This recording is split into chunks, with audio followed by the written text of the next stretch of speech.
everyone. Sean O'Connor here for Macabre Daily, specifically paper cuts, because we have two incredible authors in the house tonight. Let me do some intros. Why don't I? We have two-time. Oh, hold on. It hurts my spleen every time I say this. I don't know why, Robert. I love you so much, but I feel compelled to give you a hard time for your two-time Stoker wins. Thank you. You can always give me a hard time about it. I still think it's crazy. So that's you're in good company with thinking that it's wild. So I think it's crazy wonderful. thank you. I appreciate it. We have We have Matt Orozco, or as Eric Hansen likes to call you, Matt Orozco. Yeah, I mean, listen, not the worst things I've been called by a long shot. The Matt owner, Orinoco Flow. the editor in chief, and all That of one's staying in the rotation. Most importantly, we have Rebecca Cuthbert in house tonight. I mean, the voice of reason and the lighthouse of sanity that's probably going to happen for the next half hour, 45 minutes. Rebecca, I want to talk about your novels. Okay, so we have In Memory of Exoskeletons, Creep This Way, and Self-Made Monsters, but we also have 6 O'Clock House and Other Strange Tales, and then this fall, The Hauntings Back Home. Yep. And a lot of ghosts. Ghosts everywhere. We're going to save it for when we get into our discussion, but I want to know what it's like editing Robert. I just Easy. That's a lie. That's a lie. I know what happens when you rub him the wrong way and bring up a movie like Blade 2. So Blink twice, Rebecca, if you're okay. Yeah. You don't like Blade 2? He doesn't fight with me at all. Don't start low. No, I mean it's not a perfect film. I'm not dying on that hill. I'm just like, oh, that's interesting. Do you prefer Blade Trinity or getting multiple punches to the stomach? I mean, both are comparable. I think I have to, before I make fun of the Blade franchise, other than the first one, which is perfect, but I have to say, Rebecca is one of the best editors I've ever worked with. I wish Rebecca had seen my book, The Vile Thing We Created, before it got published, because I feel like she would have made it better. I just feel like working with Rebecca is a dream, and I hope to keep doing it. I hope to keep, doing things with Undertaker and doing things with Rebecca as she does more and more editorial work. I like the editorial process of writing. I really enjoy it. Like, I'm going through edits on stuff now, and I'm loving it. But yeah, working with Rebecca is like a dream come true. It's great. Actually, Robert, do me a favor. Tilt that mic. When you turn your head, your mic was actually perfect. What, Well, like this? Oh.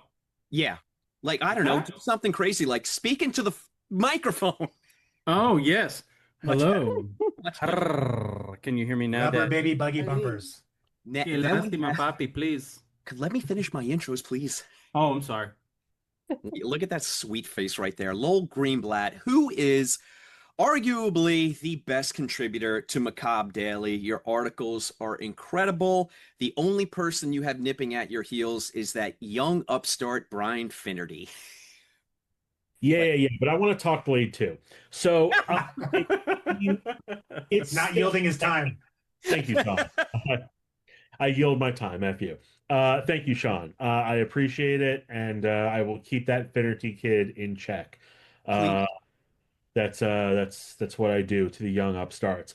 Blade 2 is very of its time. I know we're here for other stuff, but it is very of its time.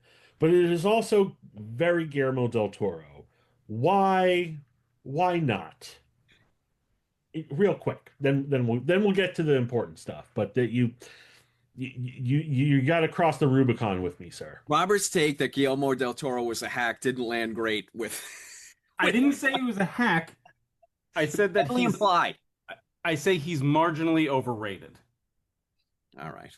That is an acceptable opinion, and I guess I can see how someone with that opinion could look down on Blade 2. So I'm satisfied. I do like Mimic. What? You The should have Guillermo- quit I when you just were threw 10. I just threw up a little I just threw up a little in my mouth. You like the one Rebecca, film that you Guillermo del see Toro what hates? I have to put up with. I do. It's rough, I'm sure. The This is the worst ADHD offender. crowd, okay? The worst offender is Robert, who we're here to talk about the third installment in the Rise trilogy, The Navigator, and the cover reveal, and you want to keep screwing around with Guillermo del Toro. You Who guys doesn't? brought him up. Shit, Damn. I just react. I will just say Devil's Backbone is better than Pan's Labyrinth. Continue. Shark Puppet agrees with you. I mentioned this before we started recording. Shark Puppet I've had since I was 5 years old, and I thought it would be fun Oh, to no. bring him out because this is a nautical based project, and there is a large mutated great white shark in the book. So I thought having Shark Puppet make an appearance would be fun. He's adorable. He's just a lot of fun to have around, and I always have him in my office ready to go at a moment's notice. Do you call him Camo now though? I don't call him Camo. Camo came later. I just call him Shark Puppet because that's what I called him when I was a little boy. I had a Shark Puppet, a Frankenstein, and a Dracula puppet, and I loved them all equally as children. Shark Puppet was my stripper name, so that tracks. But I had to cover little Guillermo's ears where you besmirched his good name. So tell me when the verbal harassment's over, so I can bring him back to the world of the innocent. I love them both, Matt. I just prefer Devil's. Okay, so Son maybe pendejos, no preference. escuches, Guillermo, no escuches. Look, I'm just glad you didn't grab the lament configuration because that's what I thought you were going for. I just tickle my arm a little bit, and then we'll see what happens. Then the sparks fly. Nice. Sweet, sweet Jesus. Okay, None Robert, of this is my doing. I didn't do any of this. but you are the catalyst. We're Says the going guy to with the start match in off, his hands. for anyone who might possibly still be listening, we're going to start off with, I would love you to summarize the Rise trilogy for anybody who is unfamiliar with it. Sure. So the Rise trilogy started with my book, The Triangle, which I won my first Stoker for, which was completely insane. And that was about a young girl who goes into the Bermuda Triangle with her dad and her best friend. And once there, she is on the spectrum, and once she crosses into the triangle, she starts to realize that something that she always perceived as a negative and others have perceived as a negative is actually her greatest strength. And in realizing that, she's able to sort of navigate the difficulties of what's going on in the triangle. She's able to think a little faster and a little better than the people around her. And she's also sort of able to rationalize like what it is specifically they're dealing with once there, which is Lovecraftian monsters. And I really wanted to do Lovecraft for kids, like baby's first Lovecraft in some ways. And I especially wanted to play with my favorite of the Lovecraftian Cthulhu mythos, and that's Dagon. Dagon's always been my favorite. Dagon will always be my favorite.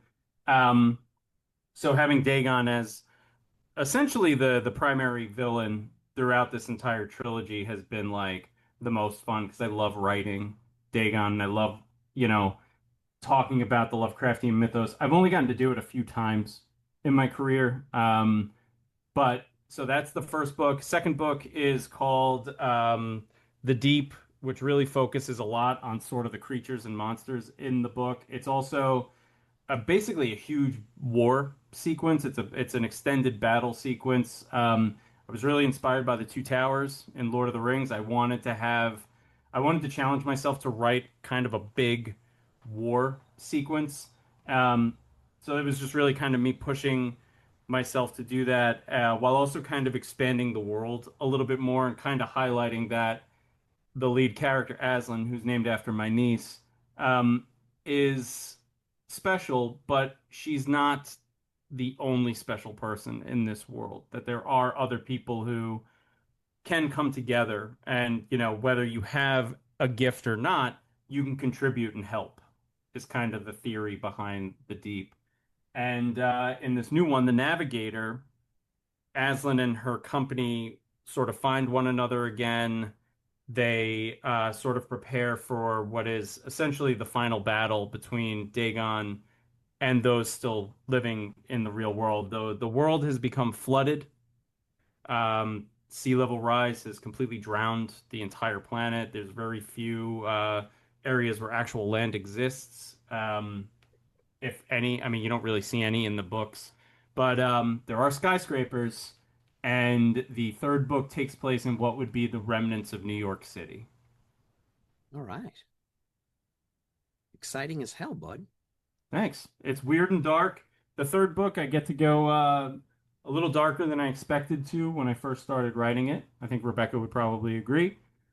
Um, but it worked. It worked, I think. I'm very happy with the ending. I'm very happy with the process of writing it. I was nervous writing it. Writing a trilogy is extremely difficult. Mm. Um, I didn't know I didn't know if I could do it. I'm glad I did it. I had the whole thing mapped out beginning to end. So it was really just kind of like putting pedal to the metal to actually um, do the third book. And because the second book came out not long after the first, and the It first was one, fun. I remember that. yeah, it wasn't, it was a very short period of time. And then the first one came out, and then the Vile Thing We Created came out like right on its heels, and that kind of got like a lot of, for me, a lot of attention, even though this is the one, the Triangle won the Stoker, the Vile Thing was still like, sort of felt like the calling card in some ways. So Now, like, Rebecca, they I've got work to. well together. I want to ask Rebecca, Robert, you're writing to a specific audience. We're looking at like tweens is pretty much the target audience there, Yeah. right? Now, Rebecca, is there ever a circumstance where you have to go back to Robert and you're like, this is too much, or maybe it's not enough? So one thing that Robert is very good at, and he's good at a lot of things, but one of the things that I liked is that he never wrote down to the audience. Um, and I think that sometimes that's a mistake we see with YA, is we kind of see authors treating teenagers like they're small children, like they're not facing horrible things all the time, Yeah. So one of the things that I love about the first book is that when we open up, um, Azlynn is already dealing with heavy, heavy grief and guilt and responsibility, and that's something real kids struggle with. And the other thing that I wanted to mention is that I like how this trilogy sort of grows up with its audience. Sometimes you see a book series where the character is more or less static, so even if they have somewhat of an arc, it's like they're at the same point in their life the whole way through, Yeah. like a sitcom where they never age. But with the Rise trilogy, you see Azlynn growing up and you see her getting tougher and not necessarily in like yay ways. Like sometimes getting tougher means getting colder, and it means letting less love into your life. And we see that with Azlynn, but I could very much see this is YA, but I could also see a pretty large new adult audience for this one because by the end, Azlynn is as grown up as a kid would be forced to be in that situation. Oh, that's great. That's great. Yeah, I'm always curious about that. YA seems to be having a very interesting moment right now where a lot of the bookstagrammers that I follow, they're all recommending YA horror for adults. I mean, of course, for that specific audience, but a lot of YA horror is trending upwards into the adult market, which I think is great. If I have a theory on that. oh yeah, let's hear it. Oh, see? Um, so I think that a lot of us have unresolved trauma I from don't know what the hell our you're talking about, Rebecca. tween and Totally teen fine. years, especially those of us who maybe are in our 40s-ish right now, because we grew up in a time before like therapy was cool. It's cool now. I love that. But when I was in school, it was not. And so a lot of us just kind of kept our trauma to ourselves and tried to act fine. Mm. And so we're adults now, but when we read books about teens facing the things that we faced, even in a symbolic way, because maybe not all of us, dealt with dystopian drowned landscapes and stuff like that. But it's kind of cathartic because those like hurt, scared teenagers still live in us, no matter how much time passes. It's And the I think same reason we why, collect stuff, though. Like, I think there's the same notion around why people collect, and I am people. So, why people collect things because we all, I think I don't want to say all of us, but there's a sense of we were denied, I think, access to some of these things because our parents, right or wrong, I think prohibited us to some extent and discouraged us from kind of enjoying the things that we wanted to without judgment, yeah. especially people that are into, genre type stuff, fantasy, sci-fi, horror. So I definitely agree with your theory, Rebecca, is that I think we're all trying to just make that kid that wasn't happy younger a little happier by being seen and heard in our, 40s. There's the benefit that YA horror typically, not always, but typically resolves those issues in a positive way, where adult horror often doesn't. It's kind of the catalyst that doesn't get resolved and leads to eventually the destruction of the protagonist. But YA, we can almost always count on, a nice resolution and a happy ending, ish. Yeah. Ish for And some people. Yeah. And I yeah. think, sorry, I think Robert, in the no, last yeah. book, I think that some of your secondary characters get the brighter future. Yeah, yeah, but I think that's what comes with being the navigator. That's what comes with like the burden of leadership that Yep. Azlynn takes on. Is like making sure that everybody else is okay before she's okay.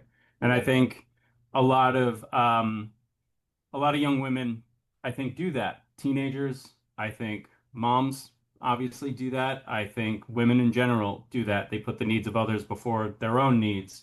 I see it with my students. Um, they will often put the needs of other people around them, sometimes even teachers, before their own needs, which is, I always think, interesting. Um, which is why I don't like talking down to kids. I refuse to like ever sugarcoat or to be like overtly saccharine or whatever. I would much rather, and I do this in the classroom and outside of the classroom, I guess, is if a student's having an issue or a child's having an issue, I would much rather talk to them one-on-one or like with their counselor or with another teacher and just be real with them instead of being like, oh, it's okay, everything's going to be fine, blah, blah, blah. It's like, well, no, like, let's go talk. What stresses you out about this? Well, like, what do you want to see happen? How can I help you? And how else can we make sure that you're okay? Like not, oh, everything's gonna be fine. I know I have a lot of colleagues who do that, and I find that preposterous. But yeah, I think again, Aslan makes a lot of sacrifices throughout this entire series, and while there is some positive for her, she does go through a lot, a lot.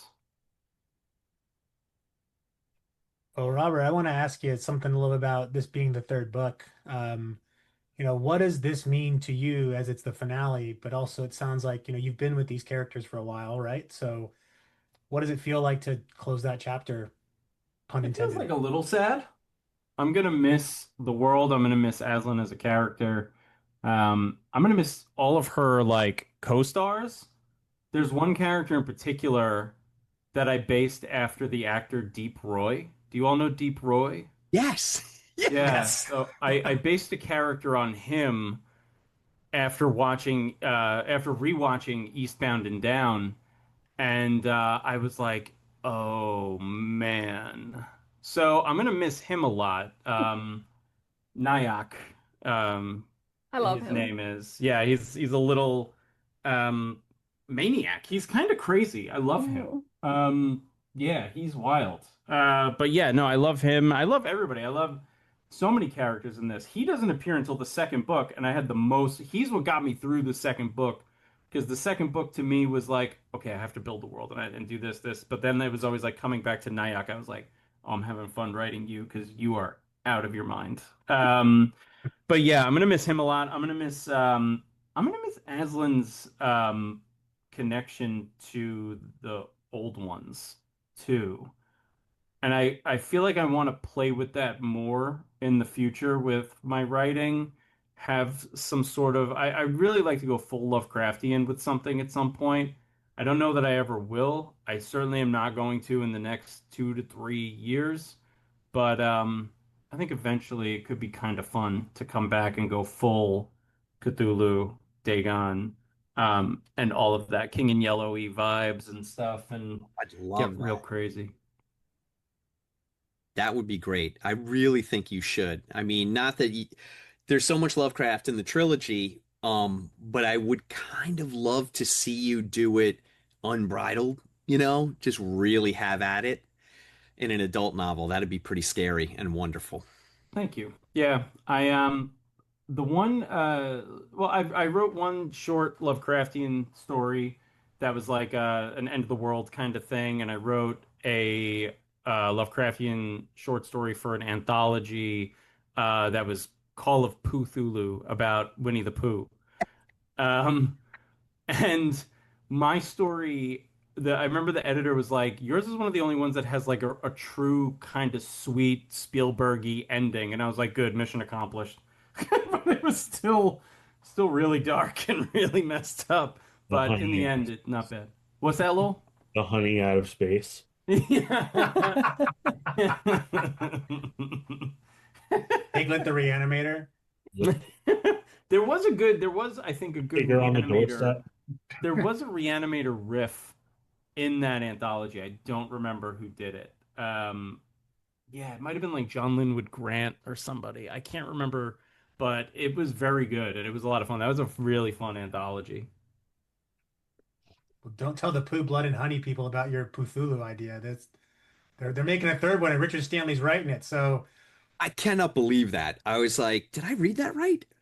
Wait, Richard Stanley is writing the Winnie the Pooh Blood and Honey Yes. third one? You're not having a fever dream. That's actually happening. the Gotta trilogy thing remodel right now. that. So That's weird. I haven't seen the first two, nor will I watch the first two. But if Richard Stanley's making one, I don't know. That's kind of interesting. Yeah, it's at least interesting. I'll give you that. Yeah. it will be something. Writing it. We don't know. We don't know which world-renowned auteur is going to direct Winnie the Pooh, Blood and Honey 3. Give it Wow. give it to the guy who made Terrifier. Yeah, Yeah. I think he's knee deep in clown makeup at this point until they churn out a fourth film and they get their next $150 million for spraying viscera all over the screen. Yeah. Good Yeah. for them. Yeah, hey, listen, more power to them, but those are I think there's so much more we could do there, but I'll just leave that comment there to rest. It is a windfall for our friends over at Screenbox, though, because that essentially was like the Terrifier network for the longest time. Now they're actually getting, I mean, Tony Wash is curating the hell out of that place. But yeah, I mean, they were benefiting off that for quite some time. Rebecca, let me ask you a question because I'm always curious about the process of editing. How fast do you have to turn all this around? Always faster than I can do it. So, and here's the thing too. So one thing you can't control, nor should you really try to control it that much, is how much time the writer needs in between the editing rounds. Robert is incredibly fast. And like I said earlier, like I'm waiting for him to fight with me. He just hasn't yet. I'll give him back edits and a day later, he's like, okay, here you go. And he sends it back and it's like, nothing, no fighting, nothing at all. He saves it all up for other podcasts. Maybe. But sometimes authors need more time and then you respect that they need that time, but that's also now delaying your next edit. And we have been so busy at Undertaker that in a way that's fine because we can just juggle in something else, So if I'm waiting on edits from someone, I'll like get this novelette proofed real quick or whatever, So I'm always doing something. This week has been wild because of a big fundraiser that it's an animal shelter I volunteer with.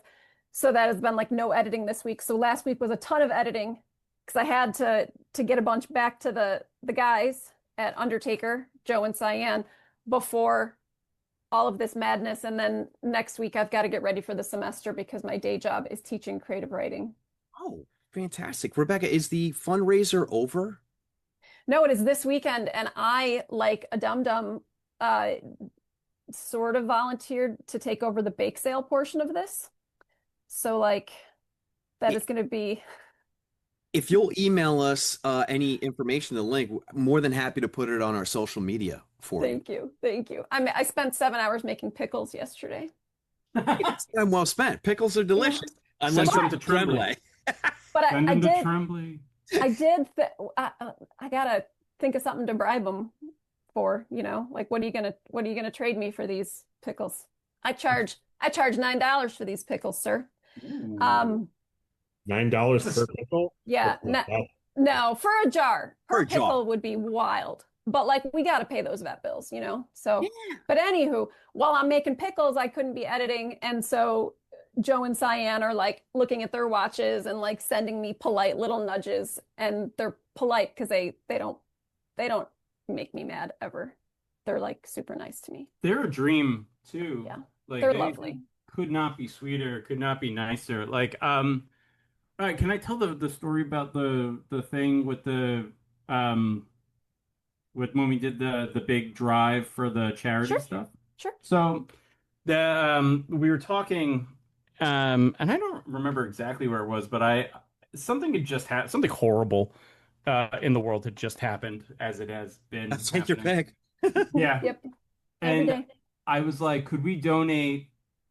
It wasn't long, I think, after the double feature came out, which I No. have right here, by the way. This is the first 2 books combined into one delicious volume. It's beautiful. It's amazing. Get it, please. Even though you don't necessarily have to read it to enjoy the 3rd book, it does help. So I don't remember. I think the re-release had just come out, or like a month or 2 before, and then I was like, hey, for the month of June, I want to donate my royalties to Trans Lifeline, I think it was. And then Joe and Cyan and Rebecca were like, that's a really cool idea.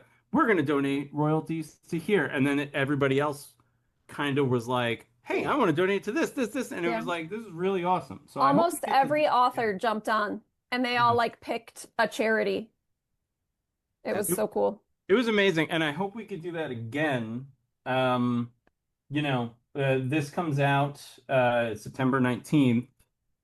I would love to do something like that again. I think that would be really special. Maybe for the holidays or something. Yeah. We could talk. Yeah, we'll talk, and I'm sure we could get other people on board. We love like flood relief efforts was our most recent one. But just, giving back to people because people are so nice to us. Yeah. And what's the point of doing any of this stuff if you can't help a little bit? Mhm. Yeah. All right. We know Robert is a shining example of someone who turns the edits around super quick, gets them back to you. Rebecca, I have to know, what's a nightmare scenario? What was like your Oh my gosh, I'm gonna tell you, but I won't name a name. No, you don't. Well, all right. And it's not Fair. it's not from Undertaker. I used to work for a different press. This is years ago, okay?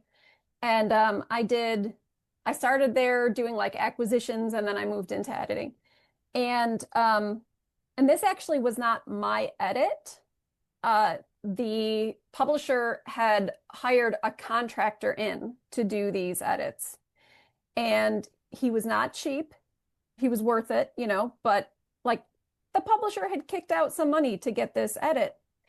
And instead of making any edits, the author just used the comment tool to argue with every suggestion. And so then like he sent it to me and he's like, what do you make of this? And I'm like, no, like this is not how this works. It was a nightmare because the author was just like, let me tell you why I'm not going to do that. Oof. And so it was a waste of time and it was a big waste of money and it was a waste of the editor's talent.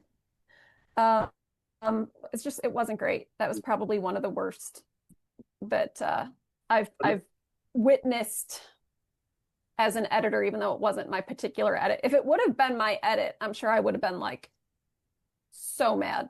Yeah. I was just pushback in the editing world. Do you get a lot of pushback, or is it typically? I don't. Huh. Which is not to say that everybody always agrees with everything, but I'm happy when, so like, let's say that we've got a murky aspect to a scene. Okay, like I'm not sure I'm like a stickler for what are people doing and where. Like I hate the teleporting, where it's like someone walks in a room and then they open a window and it's like, how did they get across the room, Or like someone was sitting and now they're punching someone and it's like, are they punching from a sitting position? Did they stand up? Right? Stuff like that.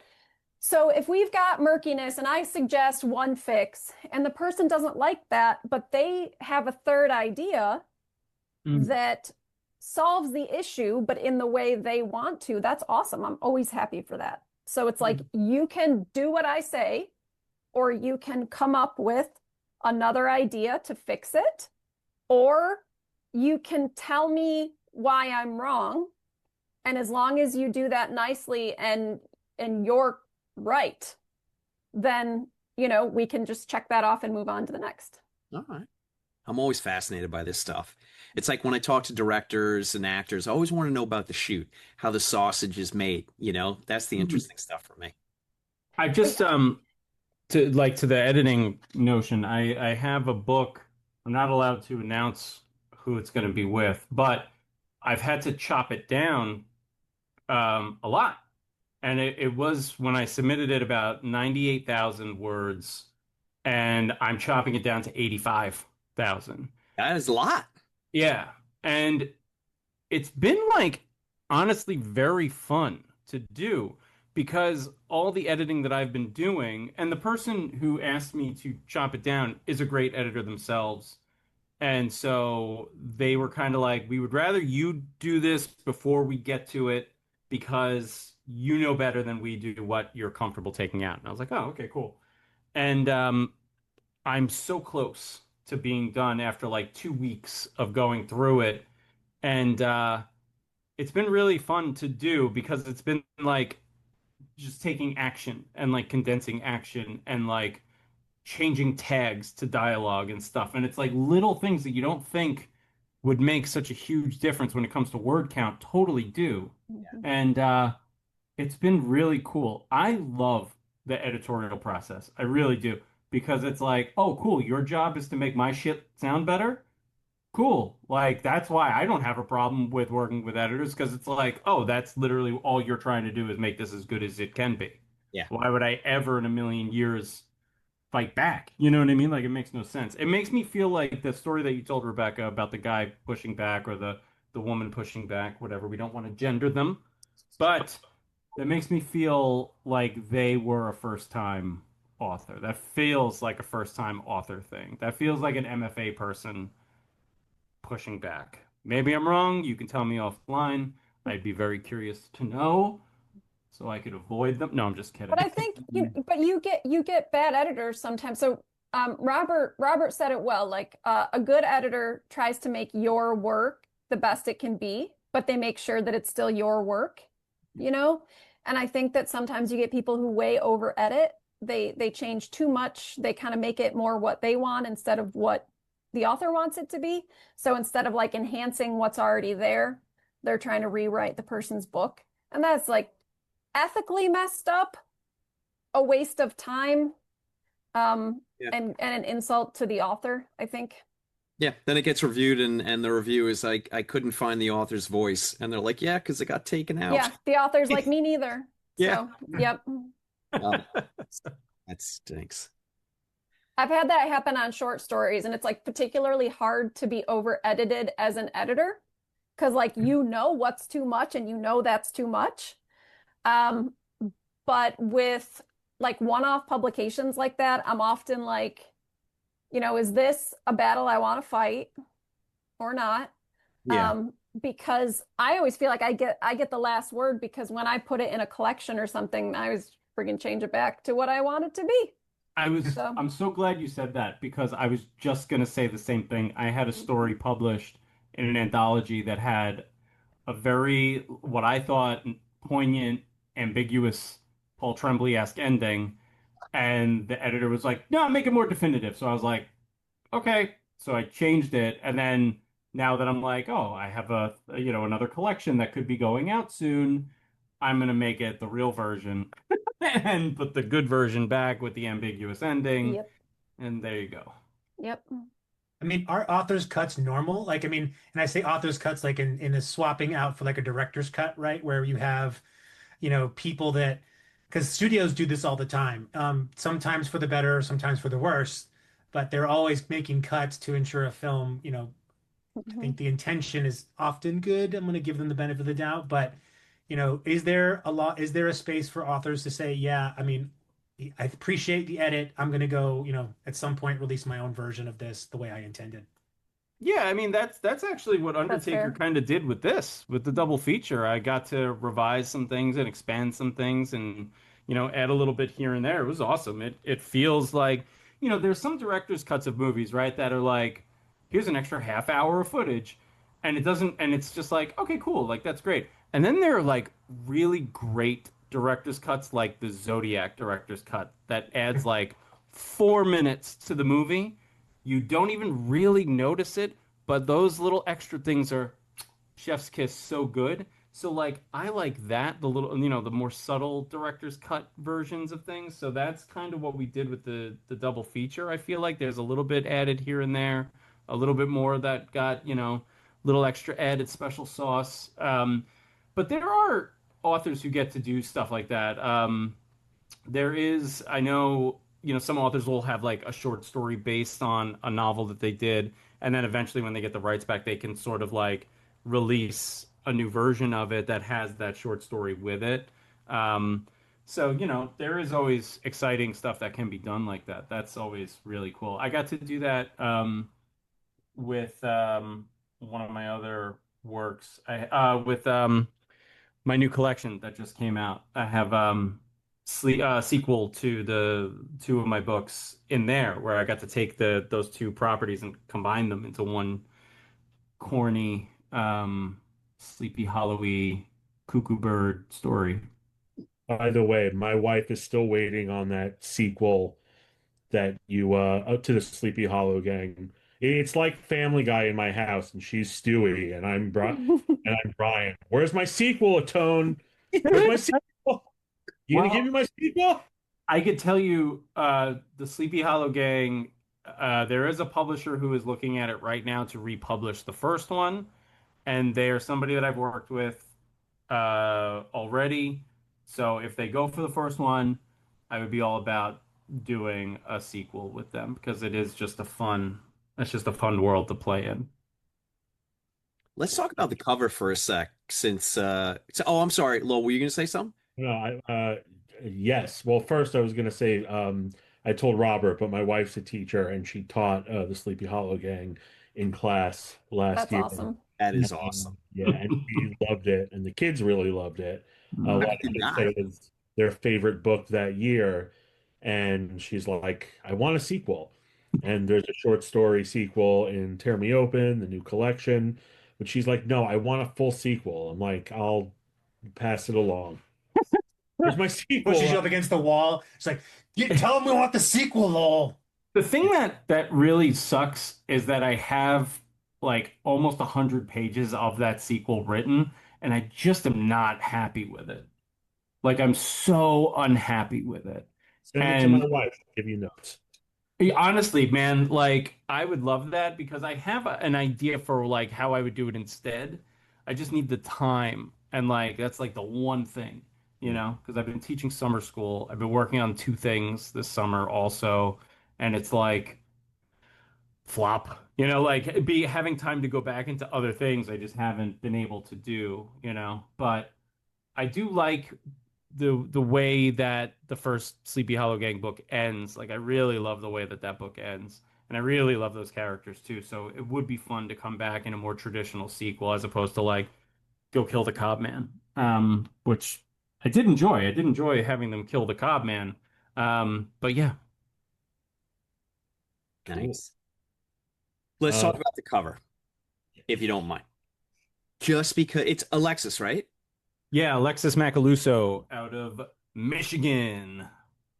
Sorry that they couldn't be with us tonight, but the cover's fantastic. Gives just enough, but not too much. It's intriguing. It definitely makes you want to pick up the novel.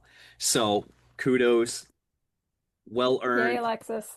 and a fantastic job, Alexis.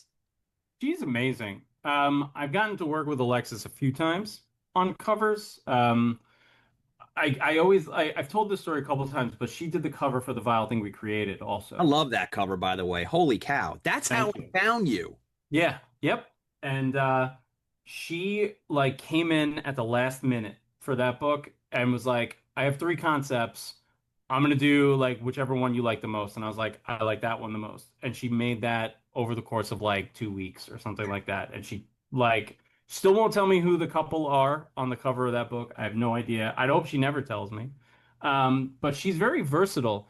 So like she'll do something like that, and then she'll do the double feature cover, or she'll do the cover for the Navigator. And it's just so cool to see an artist play in so many different mediums and do, to have such like a wealth of design knowledge. Rebecca, you are a cover designer as well. I You, am nowhere near Alexis talent. And Alexis does custom. And I was wondering, Robert, if you would show the back of the double feature yeah. because that was all her idea. Like Great. she finds these little ways to like make it really special, you know? Yeah. So, she could have just said, "Oh, we're going to do a black back cover, with just text on it," but she was like, "I'm going to work in the tentacle." And that was like and she's doing that again with the Navigator, but she doesn't just do the cover, she like thinks of ways to make it special, and she never lets me pay her until she's all the way done. Like she will not take money until it's all the way done. She's like, "No, don't pay me until it's done. I want to make sure everybody's totally happy with it." Wow. That's Wow. awesome. She's just That is she's awesome. awesome. She's super responsive, and she's also it's cool because she and Robert are friends, and it's been nice because we can just be like, you two, Robert knows what he wants. Alexis did the first cover, so she knows the character and the vibe and all of that. So like she could just run with it, and of course she knocked it out of the park. We knew she would. Rebecca, I'll push all back on one covers thing. be a little bit Alexis. Excellent. I'm going to push back on one thing. You designed the cover for John Collins' fantastic novella, The Leeds Point Horror. That was you, and that's an incredible cover. Thank Yeah, you. Thank that you. is a great cover. I love that cover. Thank you. Another one that was easy to do because the story was so fun and it had like the cool elements. So like the flames on the book, like those have a place in the story, and John is easy to work with too. The more excited people are, like the happier they are to be working on the project. Like it makes it all fun. Oh yeah, I'm John's like Robert, a Just like big Robert. sweetie. Mm-hmm. Us Long Island boys. Not a lot of people ever say that in a positive way. Definitely not from Suffolk County. Yeah. But yeah, he's that book is remarkable and the cover's fabulous. I've always had like I've never really had like a bad time working with a cover artist or anything. I did have an issue where one of the covers that the publisher tried to get me to use was AI. Mm-hmm. And I was like, absolutely not. Um, so that was a battle with that publisher, but they saw the light and let me bring in an artist that I trusted. And in fact, I wanted to use Alexis to do the cover for that, but Alexis was too busy, so she Mm. couldn't do it. So I had to find someone else. Um, but it worked out. I'm very happy with the cover that they did, and I used them for another cover actually. So yeah, well, I didn't use them. The publisher used them. But I almost think that's the way you have to go these days is artists you already know and already trust. Yeah. A friend of mine ended up unknowingly with an AI cover. The publisher didn't know either. And they ended up redoing the cover. They pulled it, reissued, which was very upstanding of them to put forth all that expense twice. But it is hard, hiring a stranger and not really knowing them and not knowing what their ethics are. You don't know what you're getting. Yeah, that's So- true. I'm really not good at spotting. Like, I can spot it when it's in like a commercial, or if I see AI writing from my students, like that's clear because I'm just like, what did you mean when you use the word perpendicular? Because they go, I don't know. Wow. But Pretty you know, like, perpendicular of you, bro. yeah. It's just hard for me to tell sometimes with like the covers, unless it's like obvious. Like, and then so other people noticed with this cover of mine that they were trying to do, and they were talking about it in a Discord that I got invited to, and they were like, "Hey, you should be aware this is," and I was like, "Oh." And then one of them was an artist. They were like, "Yeah, this character has 6 fingers," and I was like, "Oh, that she does. Okay." Let's change that. But it was a battle. I didn't make it in public. I didn't make it out to be a battle. I was like, the publisher's great. They're changing it, but behind the scenes, it was a nightmare. Yeah, once AI figures out how to do hands, we're all screwed. Yeah, I so wouldn't worry about it. yeah, so far It's- so good. Yeah. I mean, it's good on you for taking the stance against it because I think one of the biggest tensions in creative spaces right now is the erosion of creativity in favor of simplicity and ease. And not for nothing, but like I don't want to throw out the entire baby with the bathwater on AI and its potential use cases, but at the same time, like being a default such early on in its development is not good. And studies have continued to show that people not only recognize it, but they tend to look down upon it when they do realize it is, Yeah. whether that's the intent or not. So I think even from a sales perspective of the book, how a book performs, if people recognize it's using AI art, you've lost a good chunk of people who Yeah. probably could have been your readership. Oh yeah. Yeah, it's true. Yeah, And- like that's a bad reputation if you start knowingly using AI. I wanted to say art in like finger quotes, AI art. Fart. You can call it fart. Yeah, Slop. slop, Yeah. slop. Like that's not the reputation you want as a publisher. And did no one listen to the lyrics to La Vivo M from Rent? We should all I've take never, that to heart, damn it. I've never seen Rent. Same. Really? It's just me. Okay. Never mind. But like actually create something with your hands, you dingus, instead of putting it into the end. Especially when there's so many talented artists out there wanting to create. And you don't necessarily need to spend like $2,500 on an artist to make a great cover. You can get very talented artists for whatever they are willing to accept as a price point. Like it's not everybody should be paid what they're worth. Everybody needs to figure out what they are worth, of course, but like it's not so astronomical to go with somebody and be like, here's $600, here's $1,000 for a cover, 200, whatever. Like they're willing to do it. People are willing to make covers. I had an artist when I was doing publishing and editing and stuff, this incredible artist in South Africa. And the work that they did was so abstract and so cool and so interesting. And like it was really, I was like, I have to give you more because the work you're doing is great. Like they would quote me one thing and I'd be like, here's like $80 more because it's just like it's good. Like I know you're undervaluing your own work kind of thing. So it's just sometimes people just don't know, I guess, but I spoke with two creators today. They created and they wrote and directed, and one of them stars in this show on Screenbox called The Trouble with Tessa. And they spent all their money. They drained their bank accounts to make this show.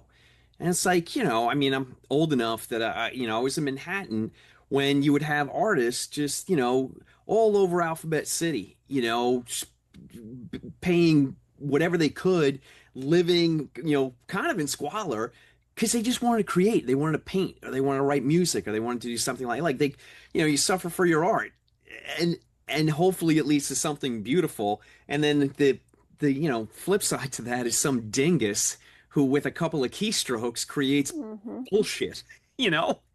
and it's heartbreaking. It's just heartbreaking that we're in the struggle right now. Well, I bummed us all out, so good night. Thanks, everybody. Buy my book. No, we're going to make this instructional. Do not use AI art. Go out there. There are super affordable pre-mades you can grab for like $45, and they look great. Yeah. Better than anything AI could concoct for you. But there are so many people out there who would love to make a cover for you. Like you could post on Facebook like, hey, I have a budget, I need an affordable cover, my price point is $200, can somebody, and you're going to have 10 people within 10 minutes say, hey, message me. Yeah. Like it's so easy. You don't, like, they will come to you, they're And out Rebecca, there, to they your need point, work. It's going to be 10 unique different visions. Yep. So yeah. And that's the best part of it. Yeah. And people that know, I mean, a lot of people like art and they can give you a recommendation. I mean, I know first time I saw Sean's background, I'm like, I know some of those artists, and I'm drawing a blank on the guy who does the Frankenstein ones you have, but it's not Tom Walker, is it? Tommy Spiro. Yeah, okay.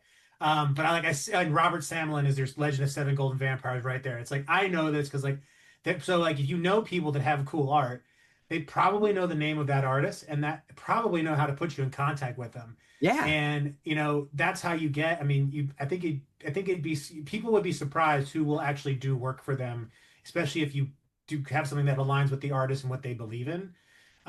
So I think there's a wealth, and if everyone needs a recommendation, I spent way too much money on alternative movie posters, and now I know all the artists, and I have not enough walls to hang them. So I will happily point in people in direction of people that could do work for them, for all price ranges. So find your friends that like cool art and cool shit, and they will find good people to do good things for you. And when people compliment your covers, pass it on to the cover artist and tag your cover artist whenever you're posting your book cover. Yep. That's their work. That's great advice. And honest, I'll cop to it. It's usually something that I forget to do. So that is definitely great advice. I have a book. People like the cover, I think, more than anything I put on the insides. And I always Plenty make of movies sure like that, Rebecca, so it's okay. it's such a good cover. Do I have it within reach? Hang on a sec. Like Cellar Dweller comes to mind as like that's a really cool cover. That's a really shit movie, This one.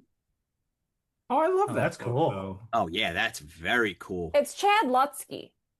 It's Chad did that? Yeah, it's like an 80s VHS, That's Yeah. great. And I love the colors too. The colors are great. That's all Chad. And everybody compliments that. I've sold that book so many times because people were like, I saw the cover and I need to buy that. And so every time people are putting that up, I'm always like, at Chad Lutzke, because he needs to know how much people like it. And I don't need to be taking credit for his work. If you tell me you like the insides, I'll take credit for that. But, it's all Chad on the outside. That's what they tell me. They said they like the insides, but they could do away with the outside. So I'm the reverse. All right, tell us what the plan is for the release of the novel. What can we get excited about? So it's coming out September 19th, and I will be at a variety of places this fall. So I'm hoping, I believe that this is the plan. I will be having a out-of-town soft opening of the book at Spooktastic in, I believe it's Framingham, Massachusetts. I think it's Framingham, right? Is that where that is? I don't know. Yep. I can't remember. All of Massachusetts is like a blur to me unless it's Boston. And then it's a blur when I get there. But Boston, Worcester, and that's it. Worcester, Salem. You should send your hate mail to Robert Ottone, care of. I love Massachusetts. I've never had a bad time there. I'm gonna pack my boot up your ass. Except in '78. But I wasn't even alive yet. But So I'm hoping to have copies there. I was just getting back from Vietnam. That's the boys are back in town. And then after that, I will be, a bunch of different events. I'll be at Horror Reader Weekend, and I have an event at the Barnes& and Noble in Newburgh, New York, Okay. on October 4th, Saturday, October 4th. I'm hosting a movie at the Beacon Movie Theater in Beacon, New York. It's called It Doesn't Get Any Better Than This. It is a movie that you can only see on the big screen. I would love it if people would come and see it. Apparently, Check it's out the quite link good. below. Yes, thank you. Yes, everybody buy tickets and come and see me.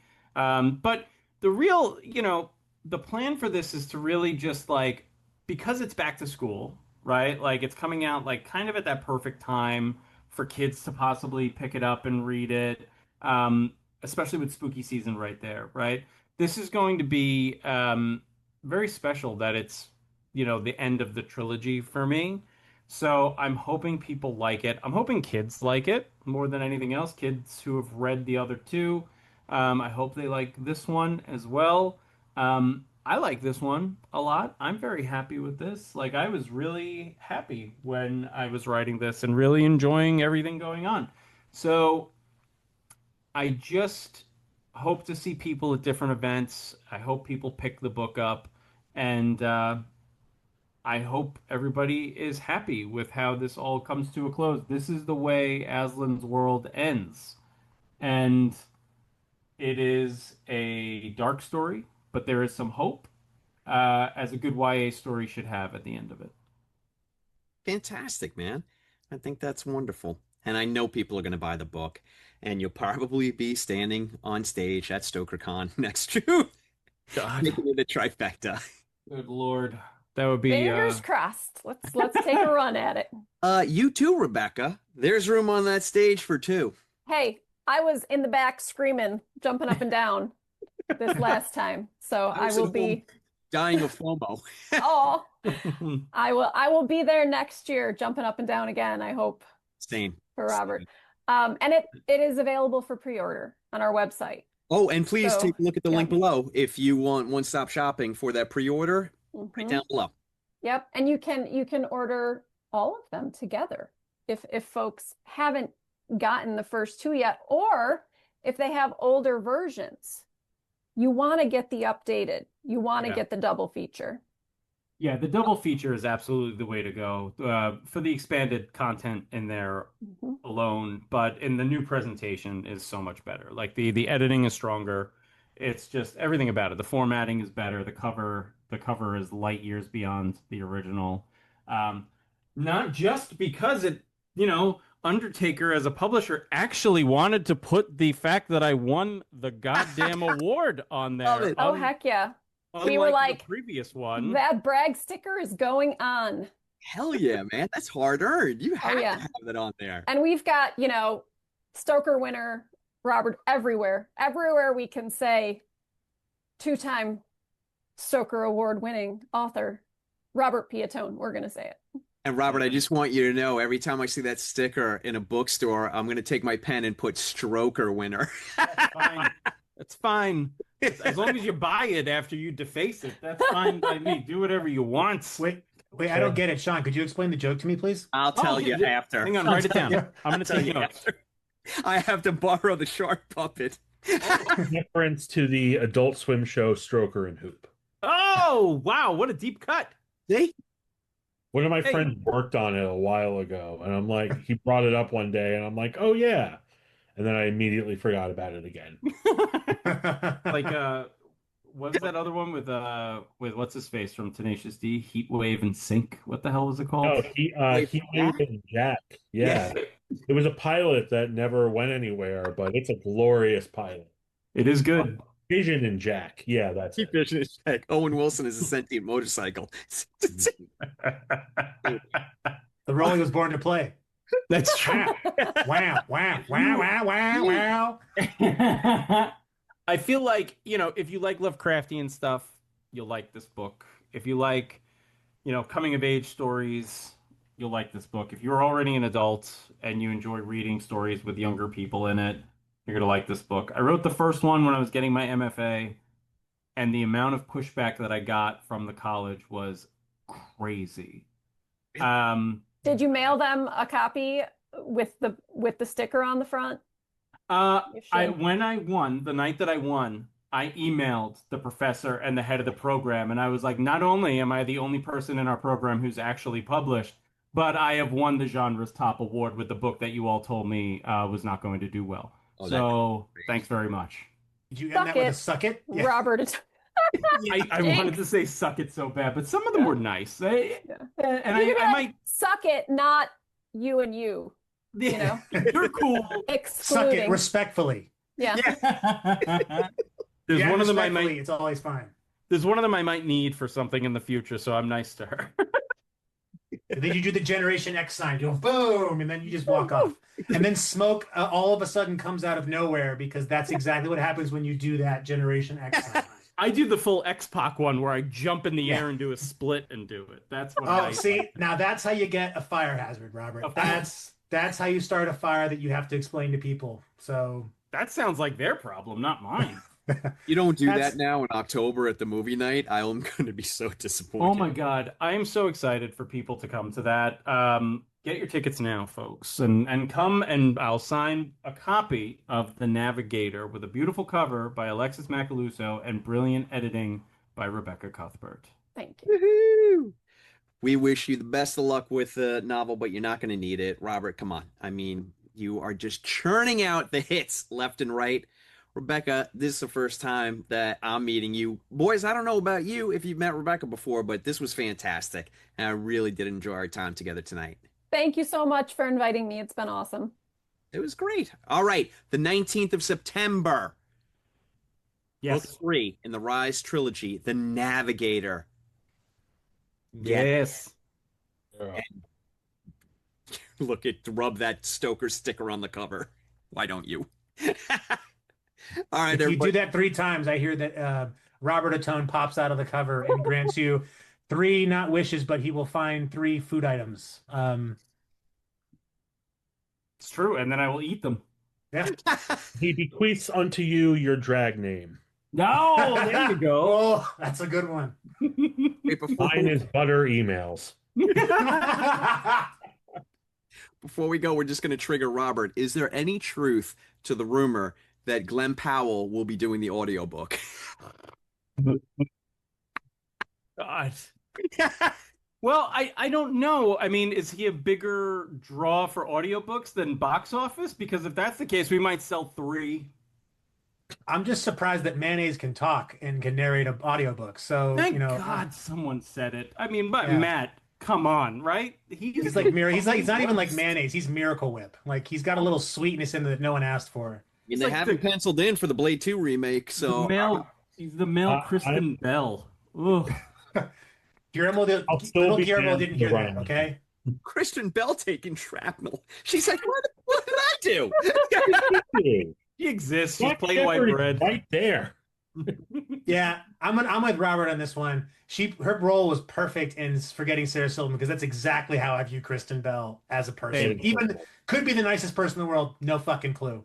And honestly, she actually does seem very nice, and her husband seems very nice too. So like, I do feel bad, but it's like, Mama, you're boring. Make a movie that's interesting to watch that doesn't rely on Jason Segel. Nothing would make me happier than if this eventually got to her and we found out that she. Oh, wait, have you seen The Good Place? What is that? Lowe's kind What is of that? point. It's pretty funny. What's The Good Place? What is that? But it's not because of her. It's good. It's like Ted Danson's good. Yeah, you're right. Part of it. It's a rich tapestry. Just watch The Good Place come back to me. I hope this gets back to her because I don't think she's mean to say anything. She'd probably be like, I bought this guy's book after he made fun of me. And then millions of soccer moms will buy the book for their children. So it'll be great. It'll be a win. Kristen Bell, you're wonderful. You are not plain white bread at all. And your husband seems cool. He would have been a good Booster Gold 20 years ago. Oh, for sure. Oh, but Right? who's He the new would've been Booster Gold? Robert, who's the new Booster Gold? I'm hoping it's Kumail Nanjiani. There you go. We need to keep putting that out into the world. I'm seeing him on Broadway. I'm sure he Broadway? can see it, but I can't see him. But I can see Glenn Powell as Booster Gold. Oh, you're starting some shit now, man. Skylar Gazondo is going to be love Booster Kumail Gold. Nanjiani, but like he can do it, but Booster Gold has to be a cocky little bastard. And like Kumail is just he's like sly. You know who would be good? But I believe he can do it. But the guy who plays Keith. Sorry, Rebecca. The guy who plays Keith in Righteous Gemstones would be. Oh, Tony. What's his name? Yes. Yeah, Tony Caballero. Caballero, yeah. He would be He's ripped. He is a monster. He would be so good as like has been football player, time traveler, total He also seems like dunce. the nicest guy. I've seen him in interviews. He just seems like a sweetheart. Robert, hold on one second, man. You in your email you said you had spooky news for us. Yeah, offline spooky news. Oh, okay. Hi. Nanjiani as Blue Beetle, Ted Cord Blue Beetle. There, I solved it. Go on. Wow, I like it. I mean, I'm a Ted Cord guy all day long. I do like Jaime Reyes. Don't get it twisted. Oh no. No, of course. I mean specifically as Ted Cord, even though I guess they nailed down Jason Sudeikis for that. But I feel my soul leaving my body right now. He started this, Mr. I screwed it up. I had the perfect out. Everyone said goodbye, and then I just brought up. We love Kumail Nanjiani. Continue. Good night, everyone. Thanks again, Rebecca. This is great. Thank you. Take care. Big dating game kiss to you, Robert. Mwah.